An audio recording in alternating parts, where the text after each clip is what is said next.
Hello everyone, जय हिंद। I hope you all are doing well. आज हम आपके लिए एक नई सीरीज़ लेके आए हैं guys, prelims previous year questions की प्रैक्टिस। डेली बेसिस पे हम आपको प्रीलिम्स की प्रीवियस ईयर क्वेश्चंस की प्रैक्टिस कराएंगे बिकॉज यूपीएससी एग्ज़ाम के लिए प्रीलिम्स का पता होना बहुत ज़रूरी है कि प्रीवियस ईयर क्वेश्चंस या यूपीएससी का ट्रेंड क्या है, जो हमें प्रीवियस ईयर क्वेश्चन से पता चलेगा। कि जब हमें यूपीएससी का ट्रेंड पता चलेगा, हम ये जान पाएंगे कि क्या क्या ऐसे यूपीएससी के फेवरेट टॉपिक्स हैं, इम्पॉर्टेंट टॉपिक्स हैं। तो उन टॉपिक्स को कवर करना बहुत ज़्यादा इम्पॉर्टेंट है। हम उनको अच्छे से कवर करके जाएंगे तो हमारे लिए वो बहुत बेनिफिट होगा। तो इसीलिए आपके लिए सीरीज़ लाई गई है, तो ज़रूर ज्वाइन कीजिएगा गाइस, ज़रूर प्रैक्टिस कीजिएगा हमारे साथ। तो आज हम आपके लिए टॉपिक्स लेके आए हैं geomorphology, oceanography and biogeography. In 3 topic से रिलेटेड यूपीएससी ने जो भी क्वेश्चंस पूछे हैं, आज हम उन क्वेश्चंस को डिस्कस करेंगे, उन क्वेश्चंस को देखेंगे। तो प्लीज़ अपने साथ एक पेन और पेपर लेके बैठिएगा। मैं आपको क्वेश्चन दिखाऊंगी, क्वेश्चन रीड करूंगी, आप अपना आंसर लिखिएगा, फिर मैं आपको उस क्वेश्चन का आंसर भी बताऊंगी कि उस क्वेश्चन का क्या आंसर होगा। फिर आप अपने उस आंसर को मैच करिएगा और एंड में हमें ज़रूर बताइएगा कमेंट सेक्शन में कि आपके कितने आंसर्स सही हुए हैं। आपको उससे अपना एनालिसिस भी होगा, अपना पता चलेगा कि आपकी कितनी अच्छी प्रिपरेशन है। सेकेंडली, आपको ये भी पता चलेगा यूपीएससी का ट्रेंड क्या है। थर्डली, आपको इस चीज़ का पता चलेगा कि आपको किस टॉपिक पे ज़्यादा फोकस करना है, कौन सा एरिया आपका ज़्यादा वीक है। तो इसीलिए ये सीरीज़ बहुत बेनिफिशियल होने वाली है आपके लिए। तो ज़रूर ज़रूर ज्वाइन कीजिएगा, ज़रूर अटेम्प्ट कीजिएगा, हमारे साथ प्रैक्टिस रखिएगा रेगुलर बेसिस पे। तो स्टार्ट करने से पहले गाइज मैं आप लोगों को अपने कोर्सेज़ के बारे में बता दूं। तो हमारा करंट अफेयर्स बैच रन कर रहा है, जिसमें आपको डेली बेसिस पे वीडियोस प्रोवाइड किए जाते हैं और साथ ही साथ उनकी पीडीएफ्स भी दी जाती है हमारे टेलीग्राम चैनल पे फ्री ऑफ कॉस्ट। आप हमारे टेलीग्राम चैनल पे जाके वहाँ से पीडीएफ्स डाउनलोड कर सकते हैं। और अगर आप हमारे करंट अफेयर्स के पेड बैच में एनरोल्ड होंगे तो आपको वहाँ पे डेली बेसिस पे लाइव डाउट सेशंस लिए जाते हैं। आप अपने डाउट्स क्लियर कर सकते हैं और साथ ही साथ रिवीजन भी कराई जाती है, जो आपकी प्रिपरेशन को एनहांस करेगी। फिर हमारा जीएस का pre plus mains batch run करता है, जो बिल्कुल बेसिक से तैयारी करवाई जा रही है। फुल फ्लेज्ड बैच है। आपको एनसीईआरटी 6th क्लास से लेके एडवांस बुक्स तक की कवरेज करवाई जा रही है। और जो टॉपिक्स हम प्रीवियस ईयर क्वेश्चंस में अब देखेंगे, प्रीलिम्स में जो भी टॉपिक्स पूछे गए हैं, वो आपको बहुत इतने अच्छे तरीके से पूरी कॉन्सेप्ट की क्लैरिटी के साथ करवाए जाएंगे जीएस बैच में। तो प्लीज़ ज़रूर, हाईली रिकमेंडेड, ज़रूर ज्वाइन कीजिएगा। और हमारा मेंस आंसर राइटिंग बैच भी रन कर रहा है। एक हमारा फ्री बैच चल रहा है, उसमें फ्री सीरीज चल रही है, जिसमें आपको डेली बेसिस पे टेलीग्राम चैनल पे क्वेश्चंस दिए जाते हैं। आप उन क्वेश्चंस को अटेम्प्ट करते हैं एंड देन आपको एट नाइट 8 PM आपको उसका एनालिसिस भी दिया जाता है और साथ में पीडीएफ्स भी दी जाती हैं हमारे टेलीग्राम चैनल पे ही फ्री ऑफ कॉस्ट। और हमारा पेड बैच भी लॉन्च हो चुका है मेंस आंसर राइटिंग का, जिसमें 500 प्लस क्वेश्चंस की प्रैक्टिस कराई जाएगी from basic to advance level, और आपको बिल्कुल मेंस रेडी कर दिया जाएगा। तो हाईली रिकमेंडेड, ज़रूर ज़रूर ज्वाइन कीजिएगा गाइज। तो इन कोर्सेज़ को ज्वाइन करने के लिए आप नीचे दिए गए नंबर 9713282838 पे वाया व्हाट्सएप और टेलीग्राम टेक्स्ट करके आप कोर्सेज़ की डिटेल्स ले सकते हैं और कोर्सेज़ ज्वाइन कर सकते हैं। तो चलिए स्टार्ट करते हैं अपनी प्रीलिम्स की प्रैक्टिस। हम स्टार्ट करेंगे सबसे पहले जियोमॉर्फोलॉजी को। जियोमॉर्फोलॉजी से रिलेटेड क्वेश्चंस को डिस्कस करेंगे। First question is on 21 June the sun, कि 21 जून को सूर्य कहाँ होता है। हमें सन की पोजीशन बतानी है कि सन किधर होता है। Option A, does not set below the horizon at the Arctic circle. Arctic circle में क्षितिज के नीचे सेट नहीं होता। Does not below the horizon at the Antarctic circle, Antarctic circle में क्षितिज के नीचे सेट नहीं होता है। Shines vertically overhead at noon on the equator, भूमध्य रेखा पर दोपहर में लंबवत ऊपर की ओर चमकता है। Shines vertically overhead at the tropic of Capricorn, मकर रेखा पर लंबवत ऊपर की ओर चमकता है। तो जब भी हम एमसीक्यू टाइप क्वेश्चंस देखते हैं या हम प्रीलिम्स के क्वेश्चंस देखेंगे, तो हम एक एलिमिनेशन मेथड के थ्रू क्वेश्चंस अटेम्प्ट करने की कोशिश करेंगे। उससे क्या हो जाता है कि जिन क्वेश्चंस में हम श्योर नहीं होते, लेकिन एलिमिनेशन मेथड से हम उन क्वेश्चंस को सॉल्व कर पाते हैं।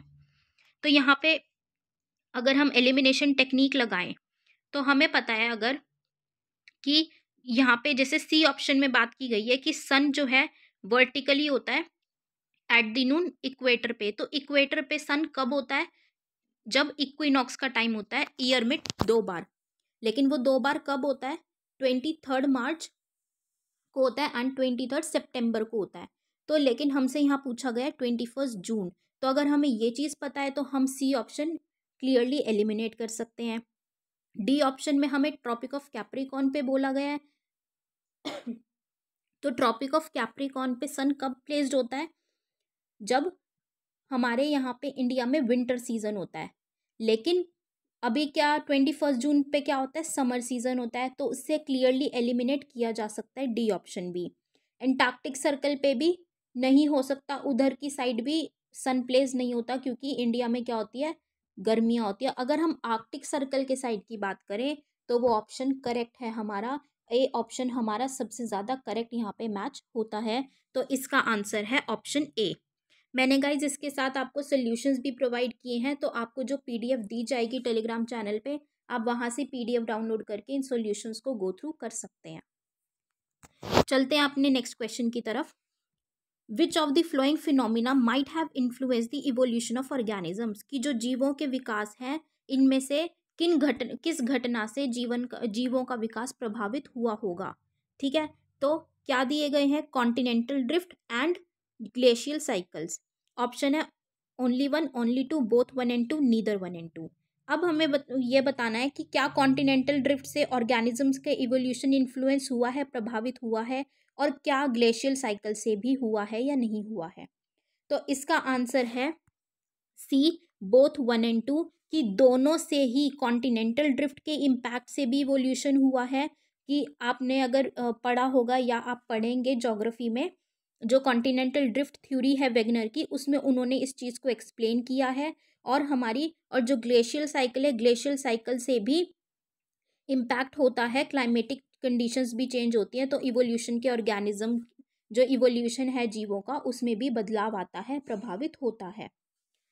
चलते हैं अपने नेक्स्ट क्वेश्चन की तरफ।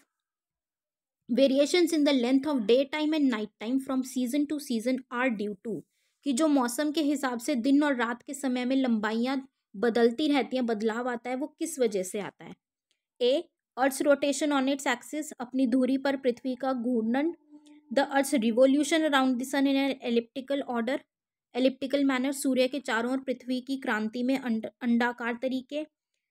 Latitudinal position of the place, जगह की अक्षांशीय स्थिति। Revolution of the earth on a tilted axis, झुकी हुई धुरी पर पृथ्वी का परिक्रमण। तो क्या है कि जो दिन और रात में बदलाव आते हैं, जैसे अगर हम बात करें, हमें पता है कि हम बोलते हैं ना कि गर्मियों में क्या होता है, दिन लंबे होते हैं और रातें छोटी होती हैं, नाइट्स आर शॉर्टर। और सर्दियों में जो अभी ठंड चल रही है, तो अभी क्या होता है, दिन छोटे लगते हैं, दिन छोटे होते हैं, डेज आर शॉर्टर, और नाइट्स लॉन्गर होती है, रातें लंबी होती है। तो ये जो फर्क आता है, ये किसकी वजह से आता है, हमें ये बोला गया है। आई होप आप लोगों ने इसका आंसर लिखा होगा। इसका आंसर है D, revolution of the earth on a tilted axis. Tilted axis पे होने की वजह से क्या होता है कि अर्थ की पोजीशन ऐसी होती है कि जो वेरिएशन है डे और नाइट में फ़र्क आ जाता है, उसके टाइम पीरियड में फ़र्क आ जाता है, बदलाव हमें देखने को मिलता है। गाइज एक्सप्लेनेशन आप पीडीएफ से रीड आउट कर लेना। अगर कोई प्रॉब्लम है, कोई क्वेरी आए तो आप ज़रूर पूछ सकते हैं। Feel free to ask the questions. Next is, on the planet earth most of the fresh water exist as ice caps and glaciers, कि जब हम बात करते हैं अपनी पृथ्वी की, तो ज़्यादा से ज़्यादा जो मीठा पानी है वो किसके रूप में हमें देखने को मिलता है? बर्फ़ के रूप में, बर्फ़ की टोपी, और हिमनद ग्लेशियर्स के रूप में। तो जब हम फ्रेश वाटर, जो बाकी का फ्रेश वाटर बचता है, उसमें सबसे ज़्यादा प्रोपोर्शन, सबसे ज़्यादा अनुपात कहाँ देखने को मिलता है? एटमॉस्फेयर, क्या वो एटमॉस्फेयर में मिलता है, वातावरण में, मॉइस्चर, क्लाउड्स के, बादलों के रूप में। B, is found in fresh water lakes and rivers, जो मीठे पानी की झील, नदियां हैं, वहां देखने को मिलता है। एग्जिस्ट एज ग्राउंड वाटर, एक भूजल के रूप में, या फिर सॉइल के मॉइस्चर, मिट्टी की नमी के रूप में। तो सबसे ज़्यादा fresh water after ice caps और ग्लेशियर्स के बाद हमें कहाँ देखने को मिलता है? तो हमें सबसे ज़्यादा देखने को मिलता है ग्राउंड वाटर के रूप में, ग्राउंड वाटर में उसके बाद हमें सबसे ज़्यादा फ्रेश वाटर मिलता है। आई होप आप लोगों ने सही आंसर लिखा होगा, और गलत भी लिखा है तो इट्स ओके। अभी प्रैक्टिस कर रहे हैं हम, प्रैक्टिस चल रही है, गलती करेंगे तो आप सीखेंगे, वो चीज़ें फिर लॉन्ग टर्म तक याद रहती है, और आप जब एक्सप्लेनेशन पढ़ेंगे तो आपको और अच्छी क्लैरिटी मिलेगी। तो उससे निराश मत होइएगा, दुखी मत होइएगा कि गलत हो गया है। नो प्रॉब्लम, गलत हो रहा है, अच्छी बात है, होने दीजिए, आगे जाके फिर वो गलती सुधरेगी। ओके, चलते हैं नेक्स्ट क्वेश्चन पे। Consider the following. इन निम्नलिखित पर देखना है हमें: electromagnetic radiation, geothermal energy, gravitational force, plate movements, rotation of the earth and revolution of the earth. हमें ये पूछा गया है कि इनमें से कौन सी ऐसी हैं जो बदलाव लेके आती हैं, परिवर्तन लेके आती है, डायनेमिक चेंजेस लेके आती है, किसमें? धरती के स्थल पे, धरती की सतह पे, धरती के सरफेस पे। तो ऑप्शंस दिए गए हैं: A 1 2 3 and 4, B 1 3 5 and 6, C 2 4 5 and 6 and D 1 2 3 4 5 and 6, मतलब सारे ऑप्शंस। तो इसका करेक्ट आंसर है डी 1 2 3 4 5 एंड 6। इन सभी के सभी जो ये फैक्टर्स हमने देखे, सभी जो हमने बात करी, ये सभी के सभी रिस्पॉन्सिबल हैं इन वन वे और the other. Next question: Which one of the following sets of elements was primarily responsible for the origin of life on the earth? कि लाइफ पे जो एग्जिस्टेंस है, जो जिंदगी है धरती पे, उसके ओरिजिन पे सबसे ज़्यादा जो एलिमेंट्स जो है ज़रूरी हैं, उत्पत्ति किससे हुई है, कौन से ऐसे तत्व हैं जो सबसे ज़्यादा ज़रूरी हैं, सबसे पहले रिस्पॉन्सिबल हैं। ठीक है, तो A hydrogen, oxygen, sodium, B carbon, hydrogen, nitrogen, C oxygen, calcium, phosphorus and D calcium, hydrogen, potassium. तो कौन से ऐसे सबसे पहले सबसे ज़्यादा ज़रूरी ऐसे कौन से हैं एलिमेंट जो लाइफ को सस्टेन करते हैं या ओरिजिन जिनसे हुआ है धरती पे, तो वो कौन से गैसेस हैं? बी, कौन कौन सी? Carbon, hydrogen and nitrogen. So your answer is B. ये सबसे ज़्यादा रिस्पॉन्सिबल हैं सबसे पहले एटमॉस्फेयर और हाइड्रोस्फेयर के इवोल्यूशन के लिए। Next question is: a person stood alone in a desert on a dark night. कि एक जो पर्सन है वो रेगिस्तान में रात में अकेला खड़ा था and wanted to reach his village, जो कि अपने गांव जाना चाहता था, जो 5 किलोमीटर ईस्ट पे था जहां वो खड़ा था। अब उसको ये फाइंड करना है, उसके पास कोई इंस्ट्रूमेंट नहीं है लेकिन वहाँ पे पोल स्टार है, तो ऐसी कौन सी पोजीशन है कि वो ईस्ट की तरफ जाना है उसको, तो वो कहाँ पे जाएगा, तो हमें ये बताना है। तो उसको किधर को चलना चाहिए? Facing the pole star, opposite to the pole star, keeping the pole star to his left, keeping the pole star to his right. तो हमें पता है पोल स्टार किधर प्लेस्ड होता है? नॉर्थ डायरेक्शन की तरफ, लेकिन उसको किधर जाना है? ईस्ट में जाना है, तो वो पोल साइड के लेफ्ट साइड पे जाएगा, तो वो ईस्ट डायरेक्शन होगी उसकी, ईस्ट डायरेक्शन में वो चलेगा। So your answer is C, keeping the pole star on the left. Next question is: from the point of evolution of living organisms, which one of the following is correct sequence of evolution. कि कौन सा जो प्रजाति है, कौन सा organism सबसे पहले जिसकी उत्पत्ति हुई थी, हमें उस डायरेक्शन में बताना है, एक सीक्वेंस बताना है। A is otter, tortoise, shark, B shark, tortoise, otter, C tortoise, shark, otter, और it's D shark, tortoise, shark, otter and then tortoise. So the correct sequence is shark, tortoise and then otter. Now next question is: consider the flowing minerals. First bentonite, chromite, kyanite, sillimanite. अब हमें ये बताना है कि इनमें से कौन से ऐसे मेजर मिनरल्स हैं जिनको ऑफिशियली, प्रमुख खनिजों की आधिकारिक तौर पे उनको एक मान्यता दी गई है, आइडेंटिफिकेशन दी गई है, डेजिग्नेशन दी गई है। Option is 1 and 2 only, 4 only, 1 and 3 only and 2, 3 and 4 only. So इसका करेक्ट आंसर है chromite, kyanite, sillimanite, 2, 3 and 4 only. Next question: अब ये हमारे जियोमॉर्फोलॉजी के क्वेश्चंस खत्म हुए गाइज। इतने ही क्वेश्चंस थे जो जियोमॉर्फोलॉजी से रिलेटेड थे। अब हम बात करेंगे अपने नेक्स्ट टॉपिक की, ओशनोग्राफी की। तो ओशनोग्राफी से जो क्वेश्चन पूछा गया है वो है, what explains the eastward flow, मतलब पूर्व की और पूर्वी धारा की क्या है, flow of the equatorial counter current की जो इक्वेटोरियल काउंटर करंट है वो पूर्वी की तरफ पूर्वी धारा लेता है, तो उसका रीजन क्या है? अर्थ का rotation, earth rotation on its axis, convergence of two equatorial currents, difference in the salinity of water और the occurrence of the belt of calm near the equator. तो क्या रीजन है जिसकी वजह से वो ईस्ट की साइड पे फ्लो करता है? So the correct answer is convergence. B. The convergence of the two equatorial currents. Convergence होने की वजह से जो ये काउंटर करंट है वो ईस्ट की तरफ फ्लो करना शुरू कर देता है। Next is tides occur in the oceans and seas due to which among the following, कि जो महासागरों समुद्रों में जो टाइड्स आती हैं, ज्वार आते हैं, उनका क्या रीजन है, उनमें से क्या हो सकता है कि किस लिए आते हैं? The gravitational force of the sun, the gravitational force of the moon, the centrifugal force of the earth. इनमें से कौन सा ऑप्शन सही है? 1 only, 2 and 3 only, 1 and 3 only, 1, 2 and 3 only. कि टाइड्स किसकी वजह से होती हैं? सन के ग्रेविटेशनल फोर्स की वजह से, मून के, या अर्थ के सेंट्रीफ्यूगल फोर्स की वजह से? So the correct answer is D, 1, 2 and 3।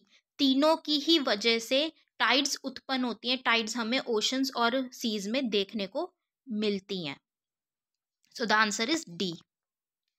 Next question is the most important fishing grounds of the world are found in the regions, कि सबसे ज़्यादा ज़रूरी जो फिशिंग ग्राउंड्स होती हैं, मछली पकड़ने के मैदान होते हैं, वो हमें कहाँ मिलते हैं?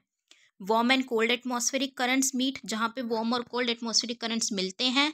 Rivers drain out large amounts of fresh water into the sea, warm and cold oceanic currents meet, and continental shift is undulating. अब यहाँ पे बच्चे क्या हो सकते हैं, कंफ्यूज हो सकते हैं ए और सी में, जिनको पता है कि वार्म और कोल्ड जहाँ पे मिलते हैं वहाँ, लेकिन यहाँ पे बोला गया एटमॉस्फेरिक करंट्स मिलते हैं या ओशनिक करंट्स मिलते हैं। तो जहाँ पे ओशनिक करंट्स मिलते हैं वहाँ पे इंपॉर्टेंट फिशिंग ग्राउंड्स होते हैं। So the answer is C. Next question is the acidification of oceans is increasing, कि जो अम्लीकरण है, एसिडिफिकेशन है, वो बढ़ रहा है, तो उसका रीजन क्या है, क्या फिनोमिना है जिसकी वजह से ऐसा हो रहा है, कॉज ऑफ कंसर्न क्या होगा? मतलब कॉज ऑफ, ये ऐसा फिनोमिना जो हो रहा है इसकी वजह से क्या दिक्कतें होंगी, ये कॉज ऑफ कंसर्न क्यों है हमारे लिए?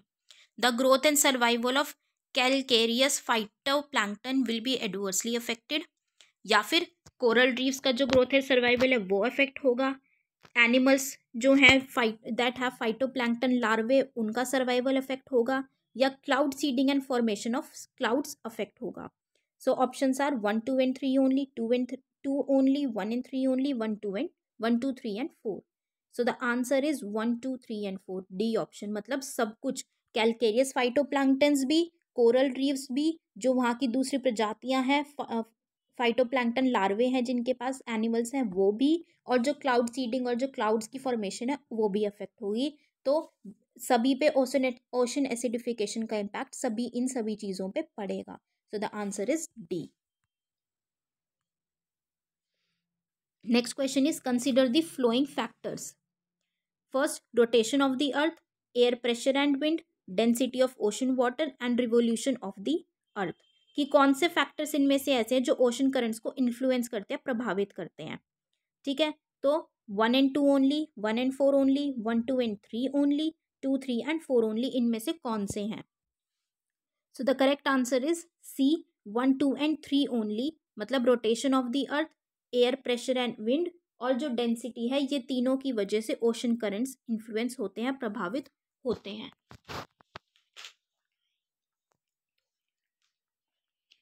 Next question is consider the following statements on the planet earth. अब फ्रेश वाटर की बात की जा रही है कि जो फ्रेश वाटर है वो 1% से भी कम मिलता है। ये पूछा गया है कि क्या फ्रेश वाटर जो यूज़ करने लायक है वो 1% से भी कम है, या जो टोटल फ्रेश वाटर मिलता है, of the total fresh water found on the planet earth 95% is bound up in polar ice caps and glaciers. ये बोला गया है कि जो फ्रेश वाटर मिलता है वो 1% है और ज़्यादातर फ्रेश वाटर 95% बोला है आइस कैप्स और ग्लेशियर्स में है। तो option is only 1, only 2, both 1 and 2 and neither 1 and 2। सो इसका करेक्ट आंसर होगा ए, ओनली 1। ठीक है, क्योंकि 95% इतना ज़्यादा अमाउंट नहीं है आइस कैप्स में, 95% उसमें नहीं आता है। इसकी एक्सप्लेनेशन आपको प्रॉपर कि कितना कहाँ पे डिसाइड करता है कितना वाटर किस फॉर्म में है वो मैंने दी हुई है, तो आप प्लीज़ इसको रीड ज़रूर कीजिएगा। ये थे हमारे ओशनोग्राफी से रिलेटेड क्वेश्चंस। अब हम बात करेंगे बायोजियोग्राफी की।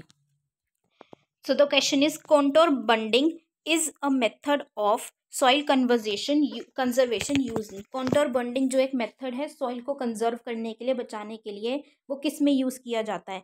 Desert margins, liable to strong wind action, low flat plains, close to stream courses liable to flooding, scrub lands liable to spread of weed growth, and D none of the above. सो किसके लिए use होता है ये? तो यहाँ पे इन तीनों में से कोई भी ऐसा ऑप्शन नहीं है जो करेक्ट है। इसका आंसर होगा डी, क्योंकि ये फार्मिंग एबिलिटी और वहाँ की सॉइल्स को इम्प्रूव करने के लिए किया जाता है। ठीक है, डिफरेंट प्लांट्स के लिए। नेक्स्ट हम बात करें, क्लाइमेट इज एक्सट्रीम, चरम सीमा पे है, रेनफॉल कम है, स्कैंटी है, people use to be nomadic herders. तो ये कौन सी ऐसे रीजन के बारे में, कौन सी रीजन के बारे में डिस्क्राइब किया जा रहा है? तो African savanna, Central Asian steppe, North American prairie और साइबेरियन टुंड्रा, इनमें से कौन सी है? तो जो correct option is Central Asian steppe. Central Asian steppe की बात की गई है, क्लाइमेट, रेनफॉल और पीपल जिनकी बात हमें बताई गई है। Next is with reference to micro irrigation. Micro irrigation की जब हम बात करते हैं तो इनमें से कौन सा ऑप्शन करेक्ट है? फर्टिलाइजर और न्यूट्रिएंट लॉस रिड्यूस किया जा सकता है। ओनली मीन्स ऑफ इरिगेशन है कहाँ के लिए? ड्राई लैंड फार्मिंग जब हम करते हैं। In some areas of farming the receding of the ground water table can be check किया जा सकता है। So options are 1 only, 2 and 3 only, 1 and 3 only and 1, 2 and 3। So guys the correct option here is C, 1 and 3 only. The fertiliser nutrient reduce, उसका loss reduce किया जा सकता है और ग्राउंड वाटर टेबल जो कम होता जा रहा है पानी, उसको भी चेक किया जा सकता है। The next question is salinisation occurs when the irrigation water accumulated in the soil evaporates. कि जो पानी जब इवेपोरेट हो जाता है सॉइल में तो वहाँ का जो नमकीय जो है अनुपात वो बढ़ जाता है, नमक बढ़ने लग जाता है वहाँ पे, leaving behind salts and minerals. What are the effects of salinisation on the irrigated land? की जो इरिगेटेड लैंड है वहाँ पे अगर ऐसे सेलिनाइजेशन होगी, नमक का उत्पाद बढ़ जाएगा वहाँ पे, तो क्या उसका इफेक्ट होगा? It greatly increases the crop production, crop की प्रोडक्शन इंक्रीज हो जाएगी, सॉइल परमिएबल हो जाएगी, वाटर टेबल का लेवल रेज हो जाएगा, या फिर जो सॉइल में फिल जो एयर स्पेसिस होते हैं वो फिल हो जाएंगे पानी से। So the option here is B, it makes some soil impermeable, permeable बना देता है कुछ सॉइल्स को। नेक्स्ट क्वेश्चन इज दो coffee and tea both are cultivated on hill slopes. Hill slopes पे कल्टिवेट किए जाते हैं लेकिन फिर भी उनके कल्टिवेशन में हमें पता है डिफरेंस होता है, तो हमें उसके बारे में बताना है। कुछ स्टेटमेंट्स दी गई हैं। Coffee plant requires a hot and humid climate, गर्म क्लाइमेट चाहिए होता है, लेकिन टी को कैन बी कल्टिवेटेड, जो टी है वो दोनों ट्रॉपिकल सब ट्रॉपिकल एरियाज में कल्टिवेट की जा सकती है। And second option is statement is coffee is propagated by seed, seed से उगाई जाती है, और टी जो है propagated by stem cuttings only. तो यहाँ पे ऑप्शंस क्या दिए गए हैं? Only 1, only 2, both 1 and 2, neither 1 and 2। So the correct answer here is only 1। सिर्फ फर्स्ट स्टेटमेंट ही करेक्ट है, सेकंड स्टेटमेंट रॉन्ग है यहाँ पे। The last question of the day is recently there has been a concern over the short supply of a group of elements called rare earth elements, कि इसकी short supply पे concerns उठाए गए हैं, ऐसा क्यों? First statement is China which is the largest producer, जो largest producer है उसने एक्सपोर्ट करने पे रिस्ट्रिक्शन लगा दिए हैं, या फिर जो दूसरी कंट्रीज़ हैं other than China, Australia, Canada and Chile, उन बाकी की कंट्रीज़ में इनके अलावा ये एलिमेंट्स नहीं मिलते हैं। एंड थर्ड कि ये एसेंशियल हैं इलेक्ट्रॉनिक आइटम्स को मैन्युफैक्चर करने के लिए, इसीलिए इनकी डिमांड बहुत ज़्यादा बढ़ रही है, इसीलिए इनकी सप्लाई कम हो गई है। So the options are only 1, 2 and 3 only, 1 and 3 only, and 1, 2 and 3 only. So the correct answer here is 1 and 3 only, क्योंकि ये बाकी कंट्रीज में भी मिलती है, इन्हीं स्पेसिफिक कंट्रीज में ही सिर्फ नहीं मिलती है. So the correct answer is C, 1 and 3 only. So here we end this session guys. I hope आप लोगों को अच्छा लगा होगा और अपने स्कोर कमेंट सेक्शन में ज़रूर बताइएगा. और अगर ये सीरीज़ आपको अच्छी लग रही है तो ज़रूर अपना फीडबैक दीजिएगा कमेंट सेक्शन में. एंड करते हुए मैं आपको अपने कोर्सेज़ के बारे में बता दूं तो हमारा करंट अफेयर्स सेशन बैच चल रहा है, जिसमें डेली बेसिस पे वीडियोस और PDFs free of cost Telegram channel पे दिए जाते हैं. और आप पेड कोर्स लेते हैं तो आपको live doubt sessions plus regular revision भी करवाई जाएगी. GS pre plus mains batch है, हाईली रिकमेंडेड बैच. बिल्कुल गाइज 0 से तैयारी हो रही है, ज़रूर ज्वाइन कीजिएगा. और mains answer writing batch free चल रहा है, जिसमें आपको टेलीग्राम चैनल पे क्वेश्चंस दिए जाते हैं, एनालिसिस होता है वीडियो के थ्रू और पीडीएफ्स दी जाती हैं. और पेड बैच भी लॉन्च हो चुका है, जिसमें 500 प्लस क्वेश्चंस आपको दिए जाएंगे प्रैक्टिस के लिए, और basic to advance level preparation कराई जाएगी. मेंस रेडी करवा दिए जाओगे आप. तो ज़रूर ज्वाइन कीजिए. ज्वाइन करने के लिए आप नीचे दिए गए नंबर 9713282838 पे व्हाट्सएप टेलीग्राम के थ्रू कोर्सेज में एनरोल कर सकते हैं. So thank you guys. I hope you have enjoyed this session. Have a great day ahead. Jai Hind.